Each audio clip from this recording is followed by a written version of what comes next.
بسم الله الرحمن الرحيم، والصلاة والسلام على خير خلقه وعلى آله وصحبه وسلم أجمعين. مرحبا بكم مع رحلة جديدة في يوم الجمعة الموافق 17/7/1443 هجرية، وبالميلادي 18/2/2022 ميلادية. نحن الآن في مدينة جدة، وسوف نغادرها بمشيئة الله عز وجل إلى البر في منطقة الشميسي. سوف نقوم إن شاء الله عز وجل بطلعة أو خرجة أو رحلة قصيرة، ونلتقي فيها بالأحباب من الأصدقاء والأقارب، وإن شاء الله نقوم ببرامج جيدة وفعالة وجميلة نستفيد فيها من وقتنا بمشيئة الله سبحانه وتعالى. الآن الساعة 4:16 ودرجة الحرارة 29 درجة مئوية. إن شاء الله سبحانه وتعالى سوف نصل إلى بر الشميسي، وهناك أول ما نبدأ بنوع من التمارين والتشميس. سوف نقوم بتمارين المشي فوق الرمال. هذا القطار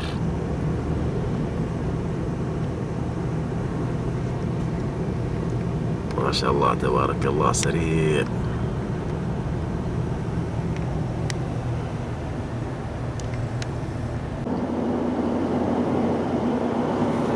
القطار هذا الآن مشى من مكة ومتجه إلى جدة، وبعد ذلك يكمل طريقه إلى رابغ ثم إلى المدينة المنورة بمشيئة الله عز وجل. وصلنا ولله الحمد إلى محطة الشميسي، والتي منها إن شاء الله عز وجل سوف ندخل إلى البر. والمسافة من كوبري التحلية بجدة إلى المسجد هنا إلى كوبري الشميسي تقريبا حدود 60 كيلومتر. الآن سوف ننزل إن شاء الله هنا في المسجد ونصلي العصر. بسم الله الرحمن الرحيم. الآن أدينا صلاة العصر ولله الحمد والشكر في المسجد، مسجد الشميسي.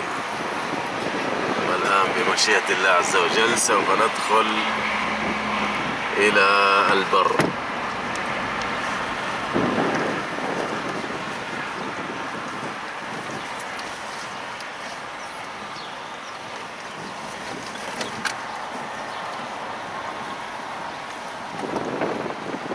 هيا من الإيجار.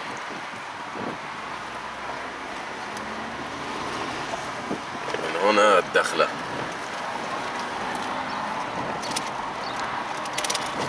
لكن معنا أكل للكلاب والأغنام والأنعام، سوف نضعه هنا، حيث يوجد هنا مكان مخصص دائما أضع فيه الطعام أو بقايا الطعام مثل العظام والعيوش، فتأتي إليها الأنعام سواء الغنم الجمال الكلاب وتأكل منها. هذه المنطقة التي أضع فيها بقايا الطعام، وأيضا تأتي إليها طيور بيضاء، وهذه الطيور تأتي إلى هنا لوجود جيف.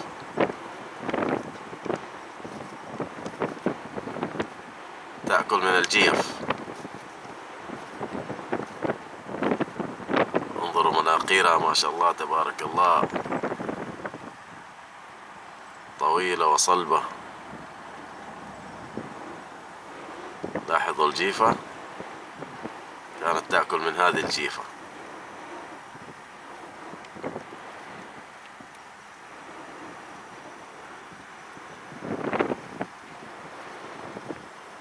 الآن هذا الكيس أضعه هنا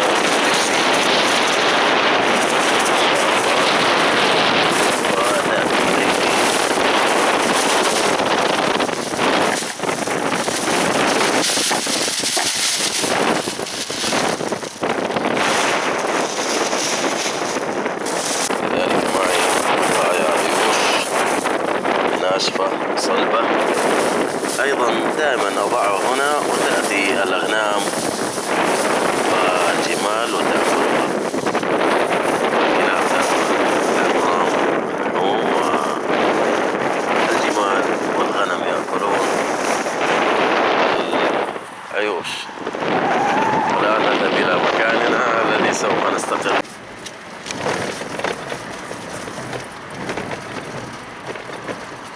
الآن توقفنا هنا وهذه السيارات لا تزال تدخل في المنطقة ليستمتعوا بالأجواء في البر.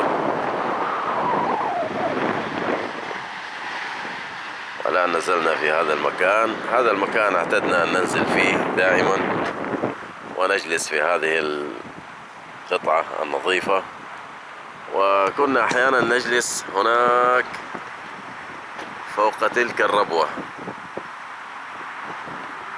لكن اليوم يوجد فيها ناس،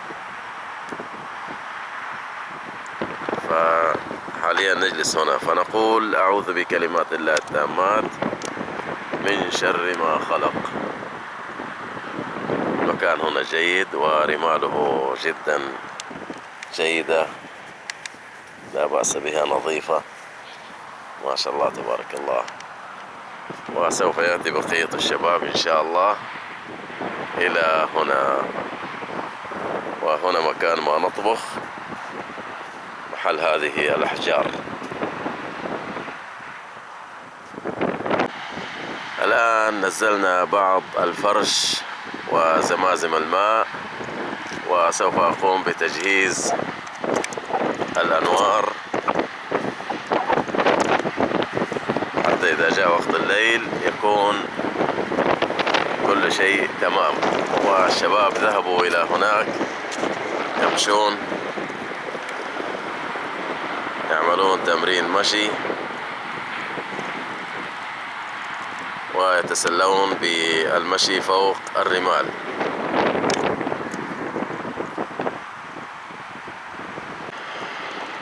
الآن الشمس بدأت في الغروب، وهذه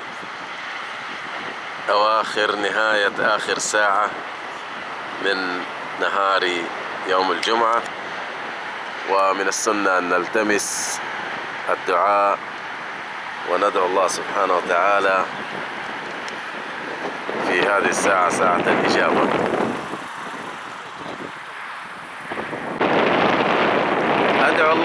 أدعو الله عز وجل، أدعو الله لو دقيقتين 3 دقائق.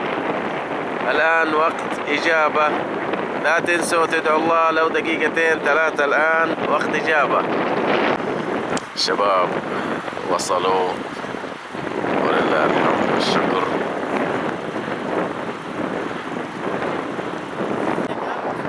الله أكبر الله أكبر الله أكبر الله أكبر.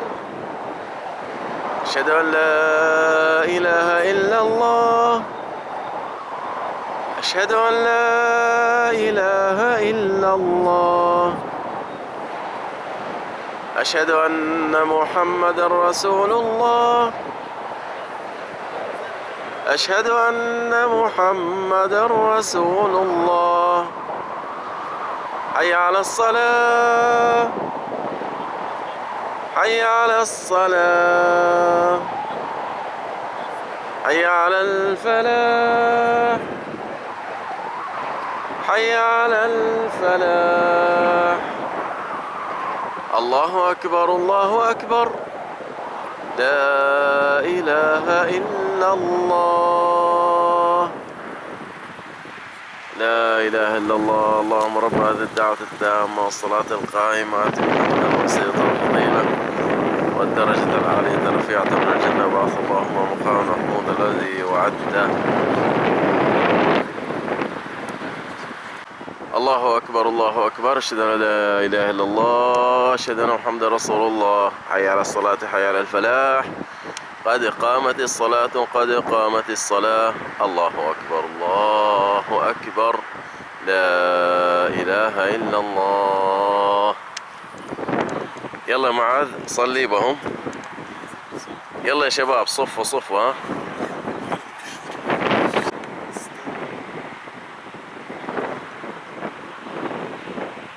الله أكبر.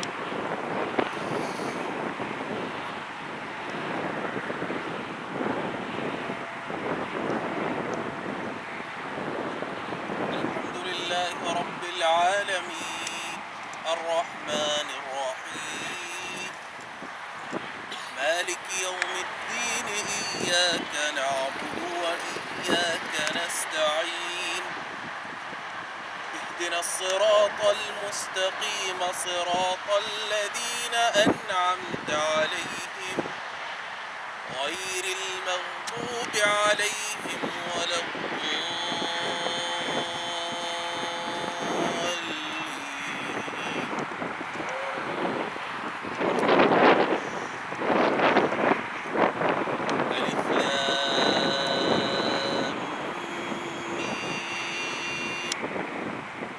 ذلك الكتاب لا ريب فيه هدى للمتقين. الحمد لله رب العالمين. انتهينا من أداء الصلاة. وأذكركم يا شباب بأذكار الصلاة. سبحوا بعد ما تقولون استغفر الله العظيم 3 مرات اللهم أنت السلام منك السلام تبارك يا ذا الجلال والإكرام. لا تنسوا تسبحوا 33 وتحمدوا 33 وتكبروا 33 وتختموها بلا إله إلا الله وحده لا شريك له له الملك وله الحمد وعلى كل شيء قدير. وبعدها لا تنسوا أذكار المساء. اللي ما ذكر أذكار المساء لا تنسوا أذكار المساء. قراءة المعوذات قل هو الله أحد قل أعوذ برب الفلق قل أعوذ برب الناس آية الكرسي بسم الله الذي لا يضر مع اسمه شيء في الأرض ولا في السماء والسميع العليم 3 مرات. والآن نذكر الأذكار إن شاء الله وبعدها نتناول وجبة خفيفة إن شاء الله. يلا الآن يا شباب نتناول الوجبة الخفيفة إن شاء الله. يلا يا شباب يلا إلى الأكل. الآن عندنا البرنامج وجبة خفيفة إن شاء الله.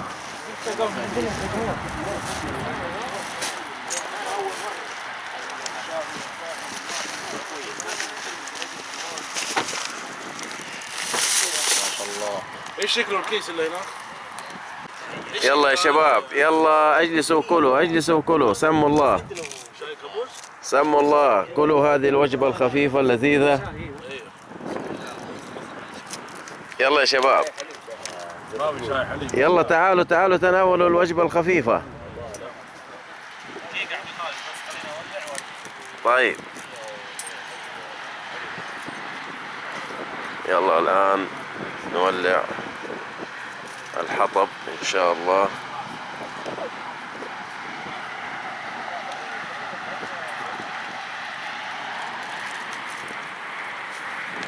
والآن وضعنا الوجبة الخفيفة والشاهيات ما شاء الله تبارك الله. هناك الكيك هناك الجمبري وأشكال وألوان ما شاء الله. شيبس هنا هذا معمول بالشوكولاتة وهنا الشاهيات ما شاء الله تبارك الله. هذا كرسون ما شاء الله. هذا جبن ابيض. كله هذه الكيك. هذه مو كيكة، هذه ايش يسموها؟ ايش يقولوا لها هذه؟ كيكة الكراميلا. ما شاء الله تبارك الله. ما جبت لها ملاعق؟ ها؟ ما جبت لها ملاعق؟ لا والله ما. ايه يبغى ملاعق، دحين انا اشوف لها ملاعق في السيارة.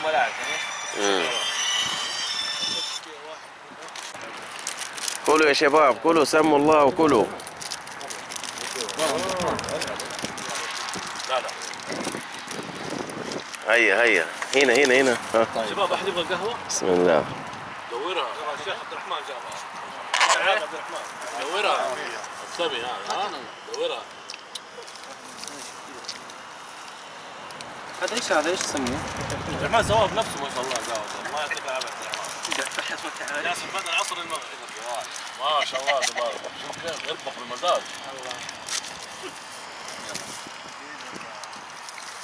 لا ضبطها. لا تنسوا أذكار المساء يا اخوان.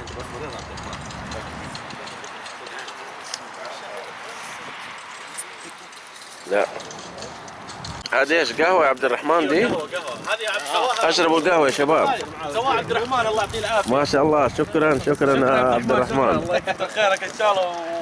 الآن ما شاء الله الجاي ان شاء الله. أشعل عبد الله الحطب. ما شاء الله لا قوة إلا بالله. أشعل الحطب إن شاء الله لطبخ العشاء بمشيئة الله عز وجل. يبغى لك تحط العلب قبل ما. ايوه دحين ان شاء الله. كيف دحين جاهز العلب؟ جاهزه. العلب جاهزه. اي ما شاء الله. هذه العلب اللي فيها الخضار باللحم. ايوه هذه خضار لحمه بالخضار. طيب نور لنا كده نبغى نشوفها قبل ما طيب تطبخها. تفضل شوفها. تعال نور يا مازن كده. محمد نور هنا. كشاف. هذه الأكلة اللي إن شاء الله راح يطبخ لنا هي عبد الله الطباخ حقنا. بالعافيه. ورينا هي كده نور. طبعا انا لحمة بإيش؟ إيش المكونات؟ خضار وهذه صلصة. معجون طماطم، فلفل رومي، طماطم، بصل.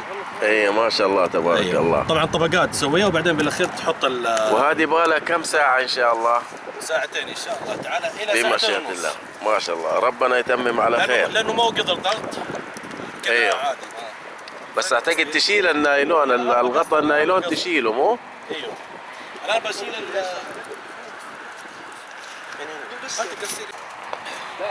الآن نقسطر العلب. اللحم ده مستخدم ايش انت؟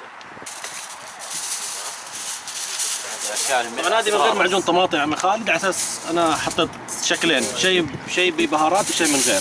هذا بدون معجون. هذه بدون معجون طماطم بدون. يعني كبيره بدون لا اللي قطع ازرق بس.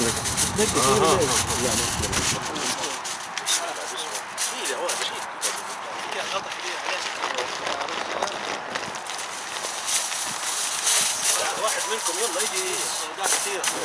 ايوه حيسوي. خذوا انا اعطيكم انتوا قفلوا يلا. اعطيكم قصير انتوا قفلوا يلا.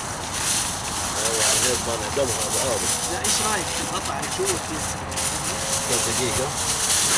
خليه بس لو عندك لصق هو لو دحين اقول لك والله مطلوب. بعدين القطع حقه خلاص كذا. طيب خلاص علم خلاص ايوه خذ زيادة احسن. يلا قفلوا القطع. خلعنا اللحم والخضار وضعناه في علب الحليب ويغطى بالقصدير، يعني نعمله مثل قدر الضغط.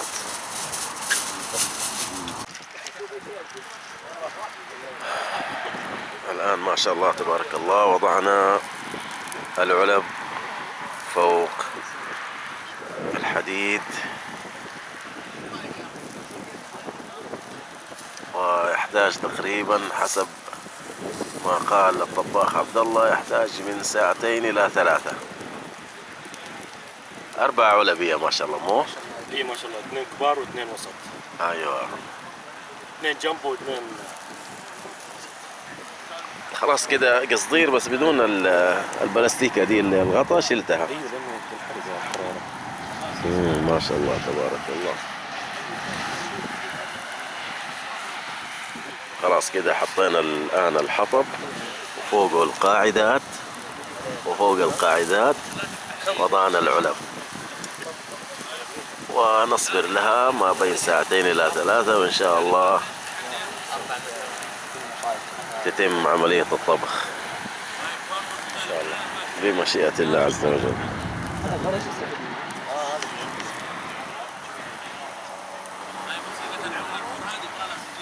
وضعنا الحجار حتى لا ينكشف القصدير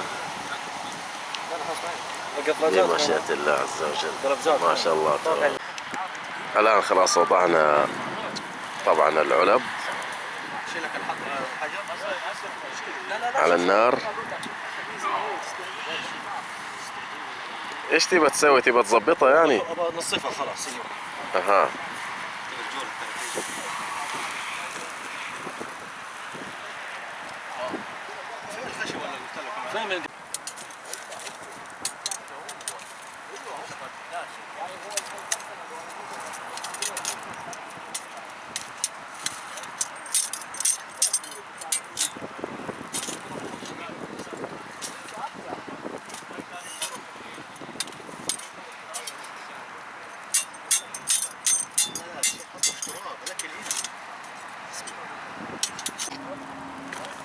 بسم الله.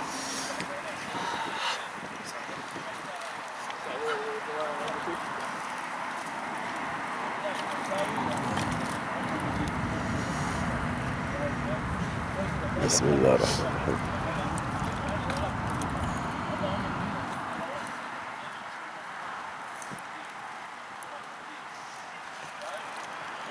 بسم الله الرحمن الرحيم.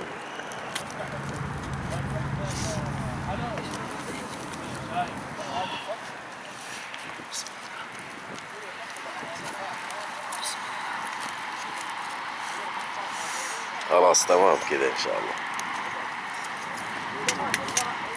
تبي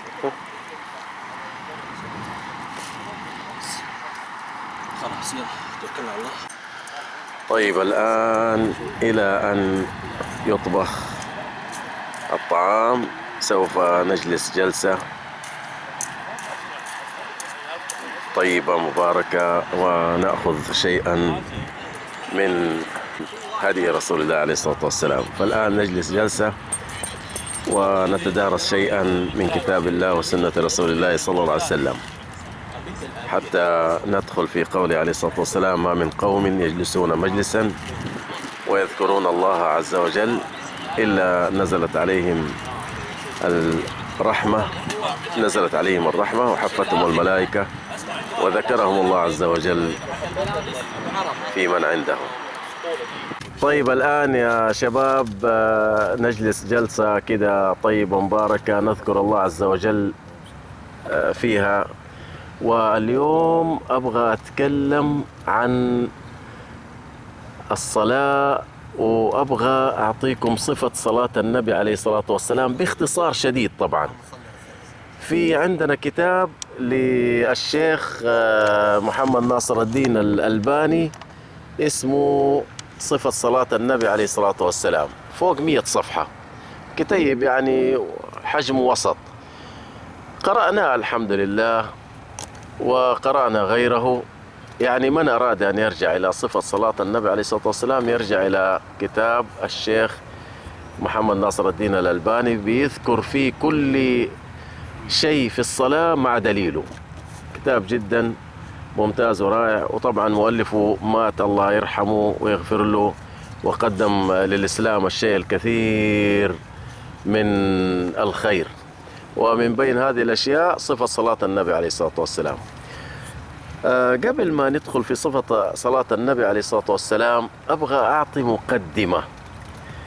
أولا يا أخوان، طبعا نحن الحمد لله بنصلي من زمان ولله الحمد، من يوم ونحن صغار علمونا أبهاتنا آباؤنا وأمهاتنا علمونا ولله الحمد الصلاة ولله الحمد والشكر. طيب، لكن نحن بشر يحصل مننا إيش؟ النسيان والتقصير والغلط والزلل، فأحيانا ننام عن الصلوات وبالذات صلاة الفجر. فأنا أبغى أعطيكم كده حلول لقيام صلاة الفجر. أول حاجة بعطيك 3 حلول أنا اجتهدتها، ما يعني قرأت هنا ولا هنا، لا أنا اجتهدت وشفت إنها من الحلول الحلوة. أول حاجة يا إخوان استشعار شعائر دينك. يعني دائما يا إخوان شعائر الدين حطوها أمامكم، زي ما نحط أمامنا الصيام والحج والزكاة وبر الوالدين. حطوا يا أخوان أيضا أمامكم شيء اسمه الصلاة. دائما استشعروا بهذه الشعيرة، وإنها شعيرة يعني شوف فرضت فين يا شباب؟ فرضت في السماء، فرضت في السماء. الرسول عليه الصلاة والسلام لما عرج به إلى السماء الله عز وجل فرض عليه وعلى أمته الصلاة. فدائما استشعروا شعائر الدين وبالذات الصلاة. 2 علشان تقوم بالذات صلاة الفجر، بالذات صلاة الفجر اللي يعني معظمنا طبعا بياخذوا النوم، واحيانا يحط ساعة لكن تدق وبرضه يغفل عنها وينام، واحيانا يقوموا فلان ابوه امه زوجته اخوه اخته، لكن برضه يعني احيانا يتكاسل. فشوفوا ادعوا الله عز وجل. من الحلول يا اخوان دعاء الله عز وجل. اذا قلنا استشعار شعائر الدين، استشعر شعائر الدين امامك وعظمها، لقوله عز وجل ومن يعظم شعائر الله فإنها من ايه؟ من تقوى القلوب، يعني من الخوف من الله. هذا كما قال عز وجل. قلنا 2 الدعاء. الدعاء يعني ايش اسوي؟ يعني قوم كده في اوقات الاجابة. عندنا يا اخوان في اوقات الله عز وجل يجيب فيها الدعاء كما قال عليه الصلاة والسلام. منها مثلا اليوم يوم الجمعة، ايش الوقت اللي يستجاب فيه الدعاء؟ اكيد ان شاء الله ما هو؟ آخر ساعة قبل غروب الشمس. يوم كنت أقول لكم يا شباب ادعوا الله لو 2 دقيقة، لأنه هذا وقت إجابة. والرسول عليه الصلاة والسلام أخبرنا أنه آخر ساعة من يوم الجمعة مستجاب فيها الدعوة، فلا تفوتوها، لا تفوتوها. فادعوا الله لنفسك، قل يا رب وفقني أقوم لصلاة الفجر، يا رب وفقني أني أحافظ على الصلوات كلها وبالذات صلاة الفجر. إذا كنت أنت يعني مثلا عندك المشكلة في صلاة الفجر. أيضا عندك الثلث الأخير. الثلث الأخير يا أخوان، الثلث الأخير هذا ما يقوم إلا الناس الأقوياء في إيمانهم. وكما قال عليه الصلاة والسلام إنها من دأب الصالحين. دأب يعني عمل الصالحين. يقول عليه الصلاة والسلام إن الله ينزل في الثلث الأخير من الليل فيقول هل من سائل فأعطيه، هل من داع فأجيبه، هل من مستغفر فأغفر له. فترى هذه فرصة يا شباب آخر الليل، يعني قوم على الساعة 3 4. اليوم يأذن الفجر يعني 6 إلا 25 دقيقة أو إلا ثلث، مثلا 6 إلا ثلث فرضا، 35 دقيقة أو 35 دقيقة. تمام. فيا شباب يعني لو الواحد يقوم كده يركع له ركعتين، يتوضأ ويركع له ركعتين على الساعة 3 4 في الليل، ويقول يا رب وفقني أقوم صلاة الفجر، يا رب وفقني أحافظ على الصلوات. يا أخوان لو دعونا الله ترى ما يردك، سوف يجيبك حتى لو بعد فترة تلاقي نفسك حافظت على جميع صلوات بالذات صلاة الفجر. بس نحن ما بندعو، المشكلة ما بندعو. طيب أيضا من العلاجات، شوف أنا أعطيتك أولا تعظيم شعائر الله، 2 الدعاء. في من العلاجات رقم 3 وهو الأخير، الأكل الخفيف في الليل. الأكل الخفيف في الليل. طبعا شوف، يعني ما قصدي، يعني يمكن تجي مناسبات زي الآن احنا في رحلة، مو مشكلة أديها كل. تجيك مثلا عشوة، عزومة، مثلا زواج، مناسبة، مو مشكلة. إذا لخبطت يوم ما هي مشكلة، بس حاول إذا بكرة ما عندك يعني سهرة ولا عندك مثلا مناسبة، ارجع وخفف في العشاء، ولو ما تتعشى حلو.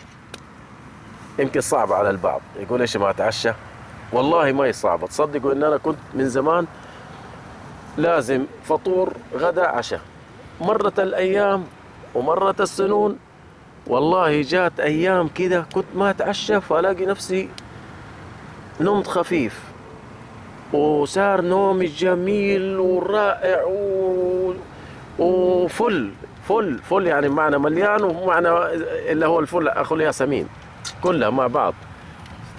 فصار وقمت ما شاء الله، وقمت على الفجر وانا خفيف، ورحت المدرسة ولقيت نفسي ما شاء الله ذاكرتي ممتازة، وقوفي ممتاز، ما في تعب، أدائي ممتاز. ليه؟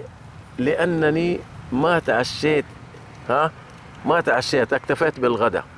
ولما قمت فطور بسيط، فطور يعني حاجة بسيطة، تمرتين 7 تمرات على قهوة ولا على موية وخلاص. تصدق فأنا كمدرس أحتاج الذاكرة، أنا إنسان مدرس أحتاج الذاكرة بشكل كبير جدا. ليه؟ لأنه كل معلوماتي بتخرج من فين؟ من الذاكرة. يعني في أعمال تحتاج إلى يد، زي الميكانيكي، السمكري، البناء، ما يحتاج إلى ذاكرته، شايف؟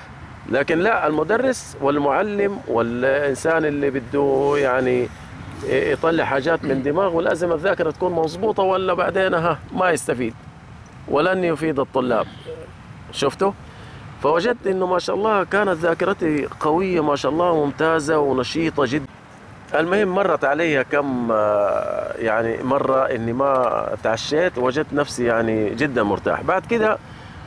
بعد كده سبحان الله ولفت، يمكن الآن لي تقريبا 2 أو 3 ولفت اني ما اتعشى، خلاص اكتفي بالغداء، اتغدى غداء ممتاز، والفطور يعني ذا شابورة، حبة حبتين، او من 3 إلى 5 إلى 7 تمرات وعليها موية او قهوة. هذا الفطور. الغداء كله عبارة عن الغداء صح يعني ما شاء الله اكل مظبوط. العشاء لا، بس مويات، سوائل، إذا بالكثير يعني ربع تفاحة، ربع برتقالة، وخلاص، وكله موية. وأنام، والله يا جماعة بالتجربة إني لما بنام ألاقي نفسي نومي عميق وممتاز. واثنين، كان من زمان لما أتعشى وأجي أنام ألاقي آلام في ظهري، لحن ما شاء الله لما ما أتعشى وأنام ما ألاقي آلام في ظهري، وألاقي نفسي خفيف ونومي ممتاز. وسبحان الله ما شاء الله أقوم على صلاة الفجر بدون ساعة المؤذن جنبنا، ما شاء الله أقوم على المؤذن. والله أحيانا أنام يمكن 1 ساعة قبل الفجر، 1 ساعة، وما شاء الله أقوم لصلاة الفجر من فضل الله. وزايد كمان أروح وأنا نشيط، أروح العمل وأنا نشيط. فأنا نصيحة يعني حاولوا يوم تتعشى يوم لا تتعشى. نحن لا نقول إذا تبى تطبق ده الشيء من اليوم لا والله كل يوم ما تتعشى، لا، يعني حاول يوم يومين، يوم يتعشى يوم لا، يومين تعشى يوم لا، بعد كده يوم تعشى يوم لا، يوم تعشى يوم لا. بعد كده هي سبحان الله اوتوماتيك راح تجد نفسك انك تستغني عن العشاء. بعد كده ما تلاقي نفسك انك ما تحتاج العشاء الا بس في العزائم. يعني شوف انا مثلا اطلع الان معاكم الطلعات دي، اتعشى معاكم ليه؟ اشارك الخبط النظام، ليه؟ للمشاركة والمجاملة. لكن صدقني اجي بكرة خلاص ما اتعشى، ارجع لنظامي. فهذا شوف يا شباب، هذا شيء انا مجربه. فحاولوا ايام الدراسة العشاء خفيف، خلوه مرة خفيف، وهذا لصحتكم ولعافيتكم. وصدقني والله ما راح تموت. إذا ما تعشيت بتموت، ما تموت يا ابويا، عندك يعني ما شاء الله اصلا الجسم ياخذ من الشحوم اللي باقيه في جسمك. الانسان كله لازم فيه شويه شحوم ياخذ منها، ولا مو كده يا دكتور؟ صح؟ ادينا ها في ايش؟ انه الجسم ياخذ من اذا ما مثلا اذا انت ما اكلت ياخذ من المخزون اللي موجود في الشحوم والهذا. ايوه ايش رايك؟ ما يحلل ما يوصل للشحوم ايوه الا في مرحله متقدمه جدا، يعني نتكلم على شيء تدوم على اسبوعين ثلاثه. ايوه واحد يعني يطول اسبوعين ثلاثه. اي لكن في البدايه ما يوصل لهذا، يوصل لمخزن ثاني، مخازن اخرى في الجسم. زي ايه؟ يعني في الجلوكوجين. ايوه الجلايكوجين.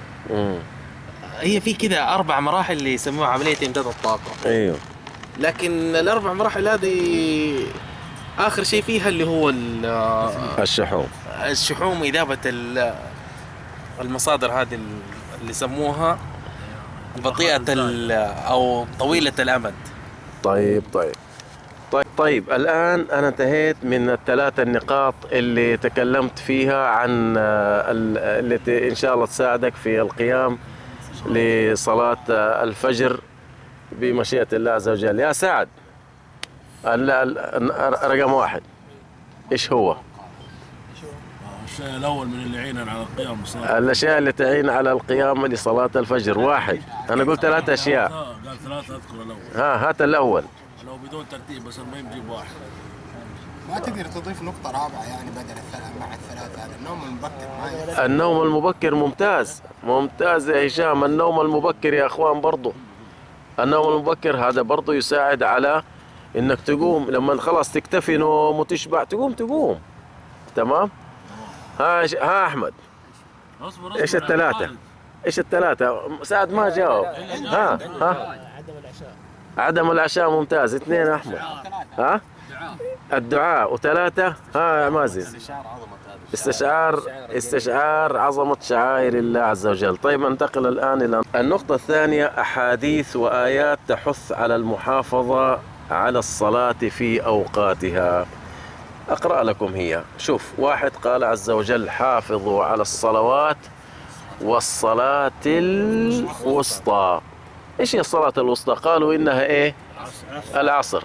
حافظوا على الصلوات في أوقاتها والصلاة الوسطى بالذات. طيب كمان في قول عز وجل إن الصلاة كانت على المؤمنين كتابا موقوتا، يعني كتاب بوقته.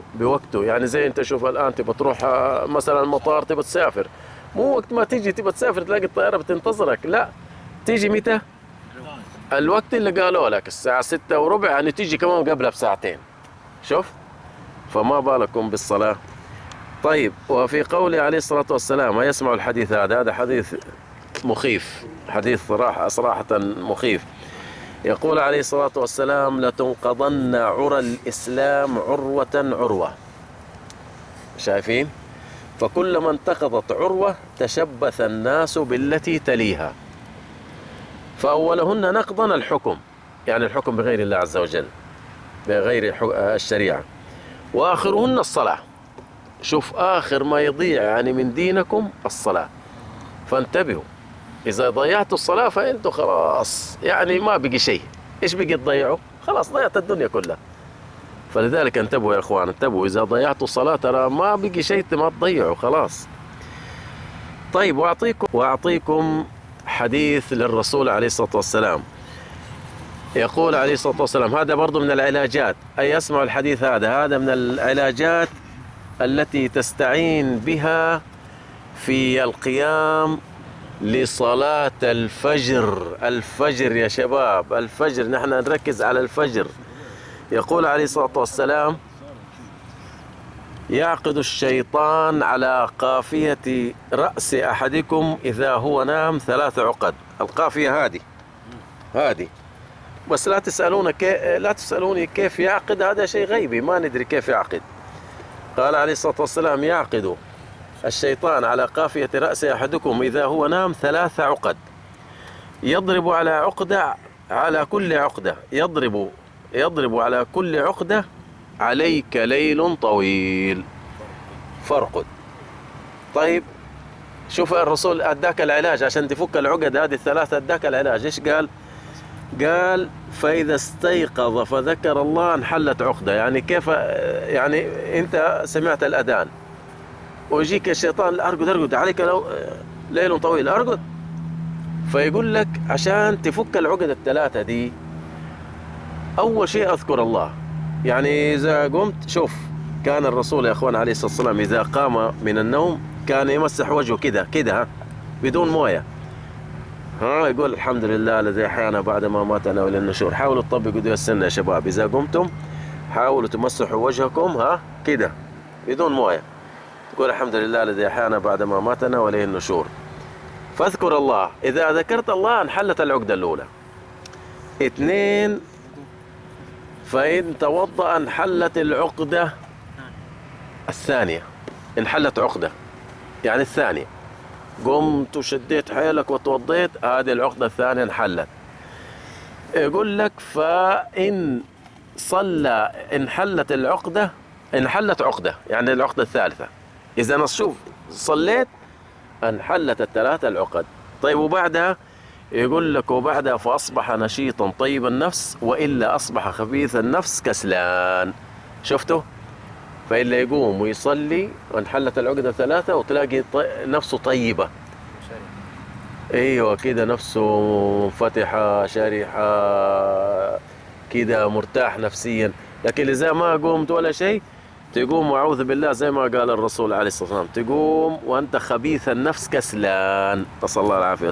الحديث الخامس قال عليه الصلاة والسلام، هيا اسمعوا هذه، اسمعوا دي كمان. شوف بالإضافة إلى الثلاثة العقد يا إخوان قلنا كيف نفكها، ذكر الله، الوضوء، الصلاة. في كمان أضف في معلوماتك هذا الحديث عشان برضو الشيطان يروح عنك. إيش قال؟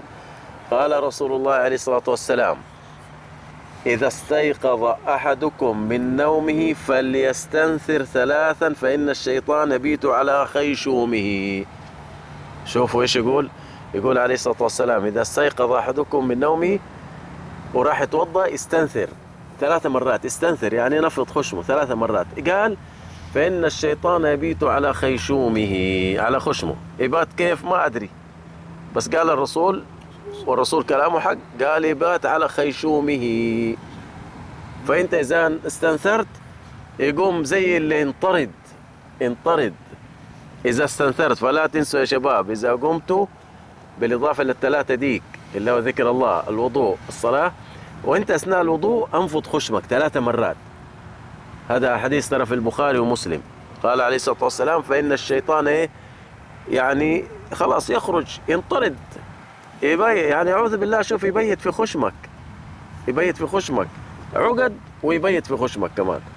آخر دليل قال صلى الله عليه وسلم أو ذكر عند الرسول عليه الصلاة والسلام، انتبهوا شوف، انتبهوا، هذا الدليل في تحذير من النوم عن صلاة الفجر. انتبهوا يا شباب، شوف ايش شبه الرسول عليه الصلاة والسلام اللي ينام عن صلاة الفجر، شوف ايش شبهه. يقول لك ذكر عند رسول الله صلى الله عليه وسلم رجل نام ليلة حتى أصبح، يعني ما قام صلاة الفجر، ضغط عليه النوم وطغى عليه وما قام صلاة الفجر. وقالوا له يا رسول الله شوف هذا والله هذا نام عن صلاة الفجر. ايش قال؟ قال ذاك رجل بال الشيطان في أذنيه، أو قال في أذنه. بال الشيطان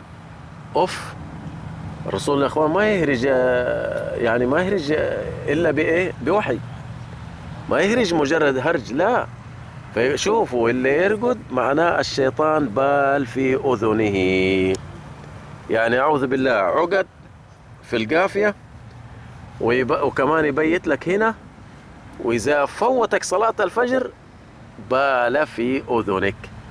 تبي إذا نمت صلاة الفجر الله يعينك سوي لك تنظيف.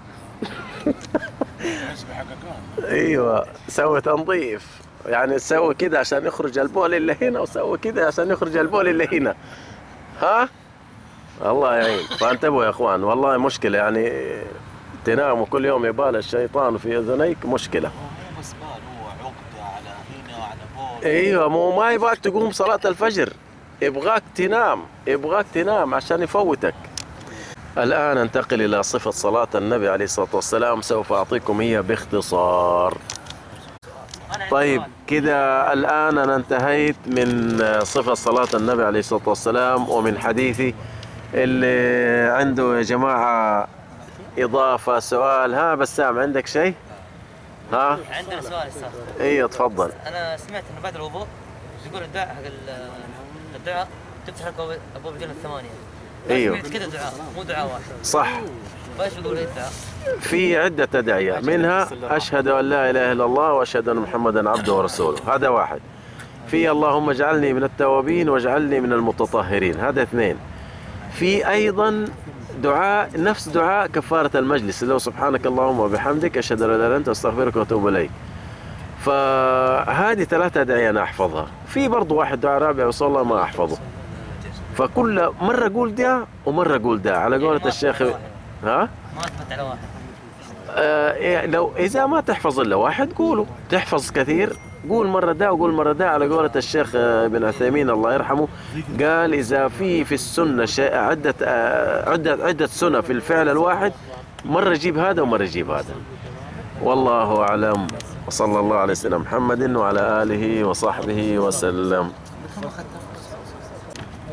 طيب هذه ما شاء الله تبارك الله جاب لكم هي الدكتور أحمد جزاه الله خير، ووصلت الأمانة. حطها في السيارة يا مازن.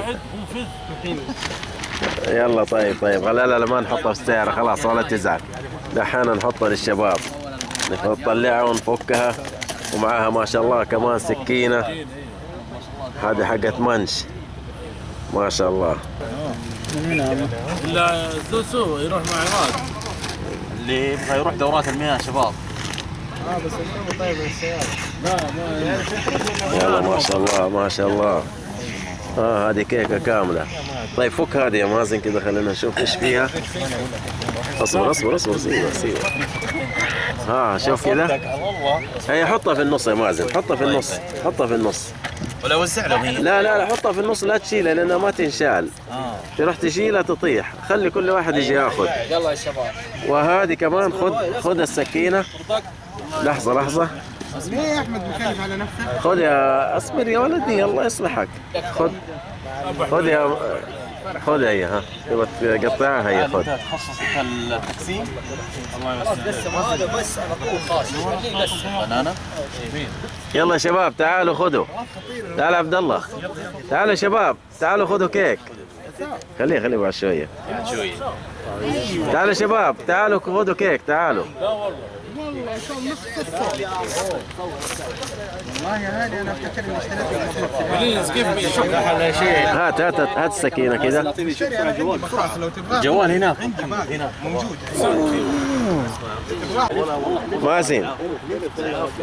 مازن امسك قطع الكيكة هذه.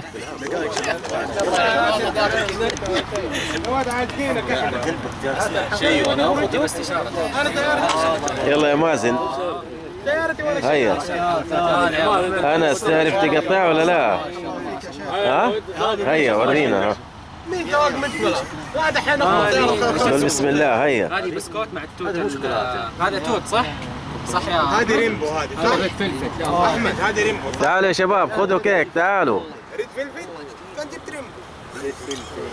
طيب اعطينا بدايه تشتري. لا ريد معروضه حق المصريين. لا ما احنا مثليين لا مثلي ولا. والشباب هناك ذهبوا ليلعبوا كرة.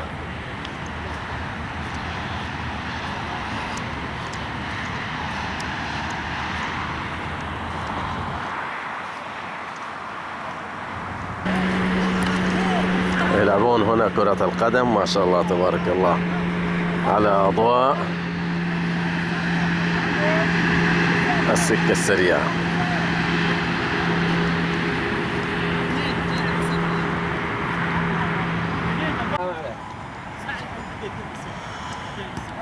لا يزالون الشباب يلعبون الكرة ما شاء الله تبارك الله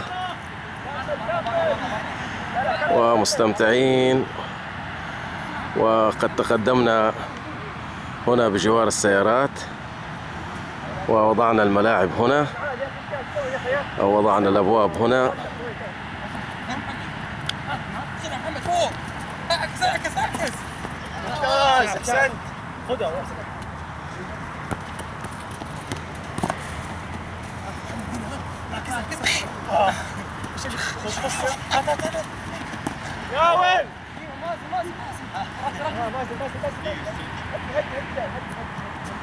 ما شاء الله تبارك الله. هنا الإضاءة أفضل. والله كسر. يا سلام ممتاز. لا كويس ما دخل هدف.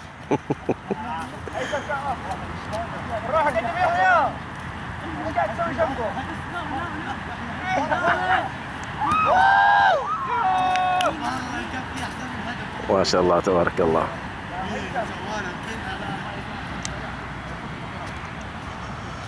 الشباب هنا يستمتعون بأوقاتهم.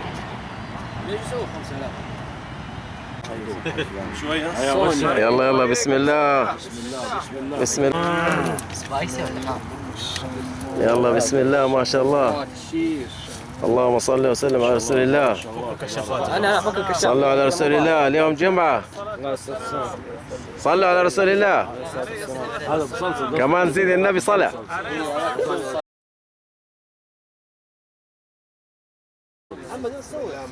فين محمد صور؟ ما شاء الله ما شاء الله. خلاص صور وابشروا. يعطيك العافية يا شيخ. بس لا تطرطشنا. شوف القاع. بالله نور على القاع. شوف كده القاع. اي ما شاء الله تبارك الله. لحظة يا عبد الله. شوف بالله وجهه كده. لحظة لحظة. باقي فيه يا كابتن. ما هي مشكلة. الشوية هذه كويس. يلا ما شاء الله تبارك الله. خير. ما شاء الله. صلوا على رسول الله.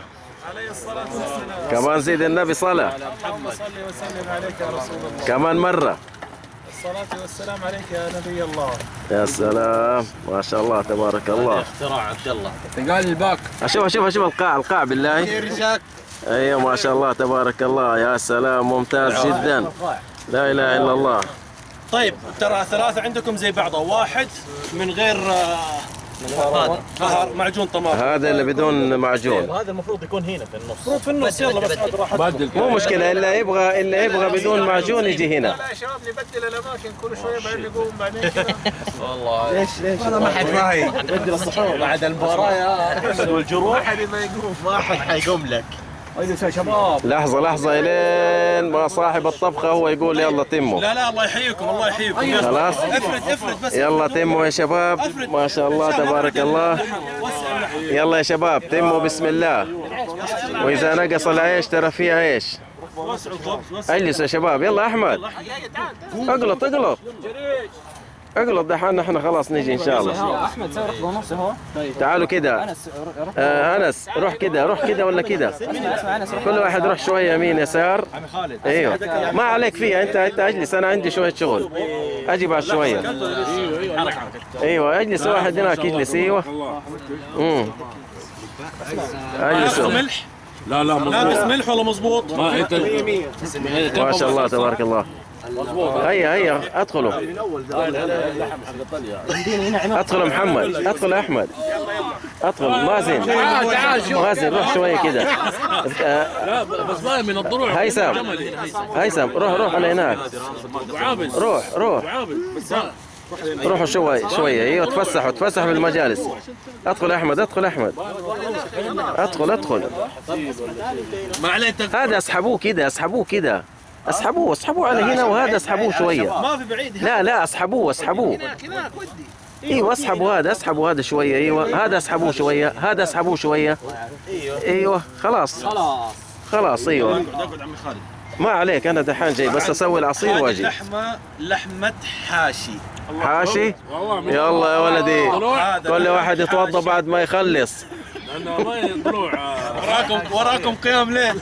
يلا اللي هذا يقوم يتوضا ويروح يرقد. امسدوه انت. كيف؟ لحم الحاشي يعني لحم الجمل. هذا معناه اللي متوضي فإنه ينقض الوضوء. وإلا بده يصلي مثلا السنة ولا الوتر يروح يتوضا من جديد. والله انت قاعد تتكلم كلام مش عارف. والله من جد من وين بتجيبه؟ كيف اللحم معاذ لين؟ ما شاء الله ما شاء الله ما شاء الله. انا جاي بس بسوي العصير وبدي اروح الحمام. ترى عشران شويه. حصير عمي خالد سيب التصوير وقلت كله حار. انا شبعان بس دحين اجي انقنق معاكم ان شاء الله شويه. ان شاء الله انت كله ما شاء الله خالد رضي الله عنه.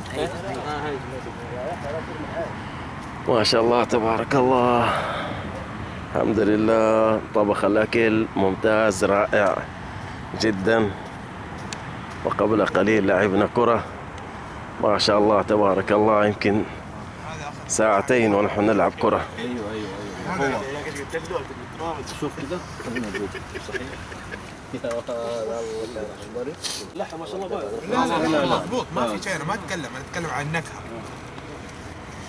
صح ولا لا؟ بس قليل.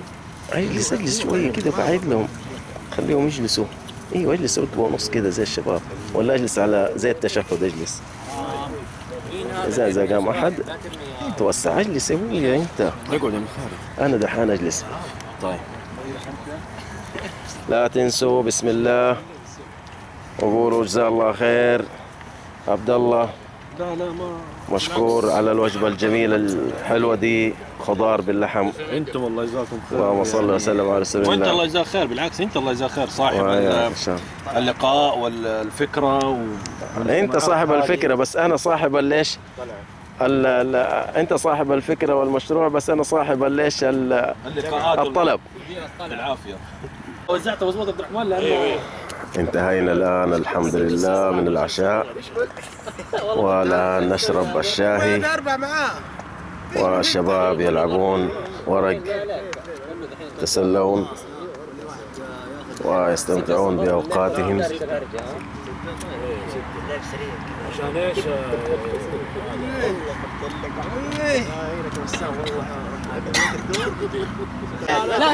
لا تحلف والله كلها غلط. المفترض تسحب الاثنين وترجع تلعب وهو يرجع.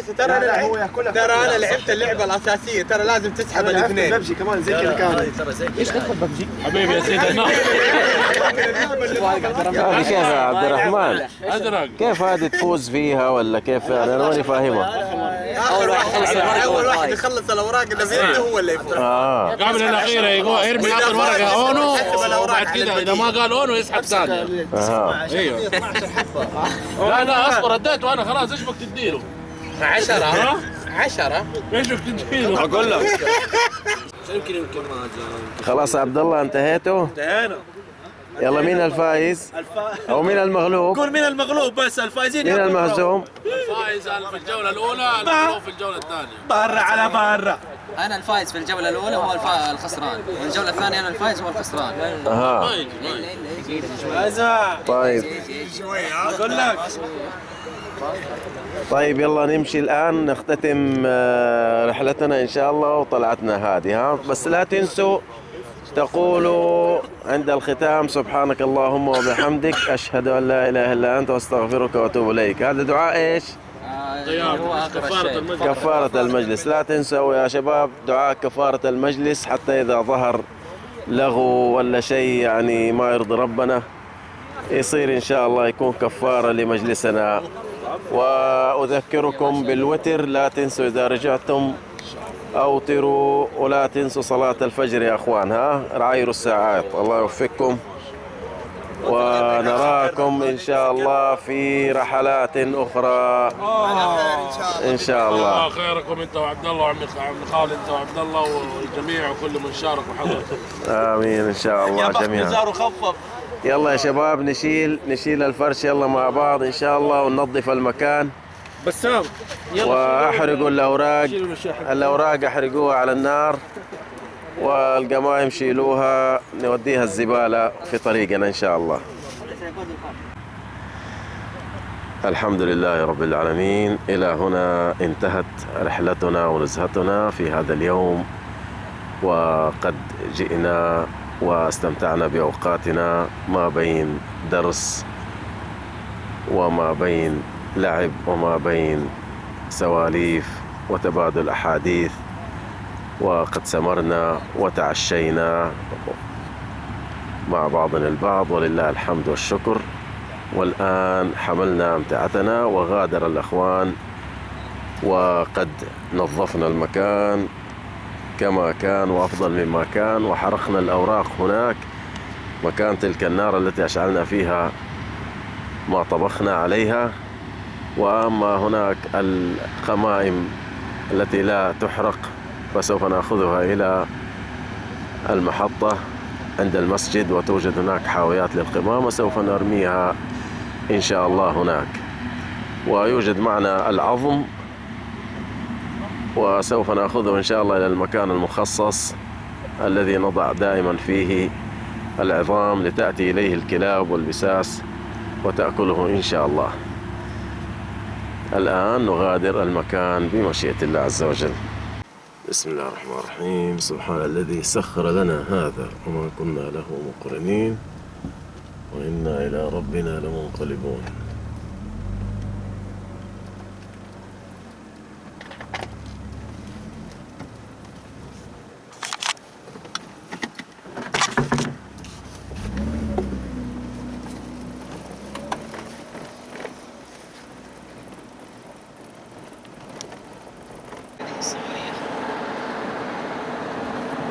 الحمد لله رب العالمين، وصلنا إلى مدينة جدة.